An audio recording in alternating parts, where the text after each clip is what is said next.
Hello दोस्तों, आप सभी का स्वागत है आज की इस वीडियो में। जैसा कि आप देख पा रहे हैं, जो कि एयर इंडिया का विमान था जो अहमदाबाद से लंदन के लिए उड़ान भरी थी और कुछ ही मिनटों में वो क्रैश हो गया। चलिए देखते हैं इस न्यूज़ में कि हुआ क्या क्या है।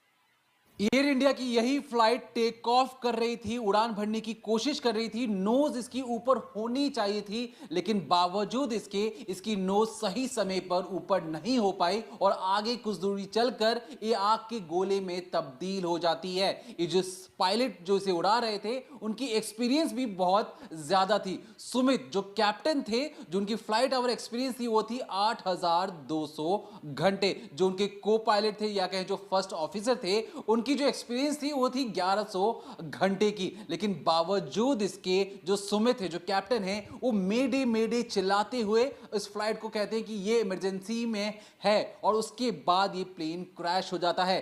प्लेन के अंदर 242 पैसेंजर मौजूद थे, जिसमें से 10 क्रू मेंबर थे, 2 पायलट भी थे, 12 खुद के उसके क्रू थे, जो एयर इंडिया के क्रू थे। और ये जो प्लेन है ये बोइंग का ड्रीम लाइनर है, और जिस तरीके से जब से ये एक्सीडेंट हुआ है, जब से ये प्लेन क्रैश हुआ है, ये जो बोइंग के ड्रीम लाइनर के जो शेड थे वो 7.5% तक टूट चुके हैं। तो आज इस डिकोडिंग क्राइम के जरिए आपको बताएंगे कि किस वजह से प्लेन क्रैश हुआ और कौन कौन सी चीजें हैं जो आपको पता होनी चाहिए कि इस प्लेन क्रैश के असली कहानी है। जिस तरीके से जो प्लेन है वो दीवार के अंदर जाकर फंस जाता है और भयानक ब्लास्ट होता है। क्या है अंदर की कहानी, चलिए तफसील से जानिए।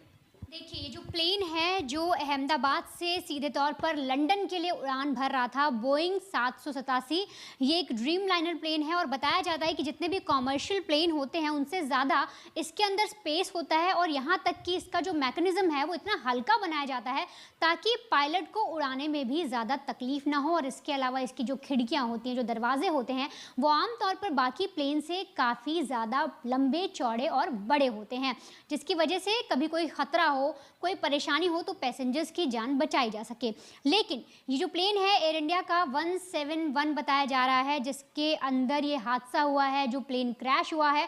और यहाँ पर एक तस्वीर देखिए, इस तस्वीर में आप देखेंगे कि जो प्लेन के पीछे का जो हिस्सा है वो अभी भी इस बिल्डिंग के अंदर धंसा हुआ है। और ये बिल्डिंग वही है, एक सिविल हॉस्पिटल के जो डॉक्टर्स हैं वो इस बिल्डिंग्स में रहते हैं। और तो और ये जो प्लेन है ये 1:38 पर टेक ऑफ के लिए रनवे पर चलता है। सरदार वल्लभ भाई पटेल जो एयरपोर्ट है वहाँ की ये बात है। और करीब करीब 2 मिनट के अंदर, यानी कि 1:40 पर, जैसा कि दीपक ने आपको बताया कि जब टेक ऑफ किया जाता है तो जो नोज़ होती है प्लेन की वो ऊपर की तरफ होती है, लेकिन इस प्लेन की नोज़ है वो ठीक तरह से ऊपर की ओर पुश नहीं हो पाई और वो नीचे ही रह गई। और इस वजह से कहीं ना कहीं कुछ गड़बड़ी हुई और ये जो प्लेन है वो सीधे तौर पर जाकर बिल्डिंग से टकराया और बहुत बड़ा धमाका हो गया, ब्लास्ट हो गया। और तो और जो हिस्सा है कुछ प्लेन का वो बिल्डिंग के अंदर भी धंसा रह गया। अब जहाँ तक पायलट की बात है, जो देखिए, जहाँ तक पायलट की बात है तो 8,000 घंटे का एक्सपीरियंस है, तो हो सकता है पायलट की इसमें गलती ना हो, कोई टेक्निकल इशू हो। ये तो खैर आगे पता चल ही जाएगा कि क्या वजह से ये प्लेन क्रैश हुआ है।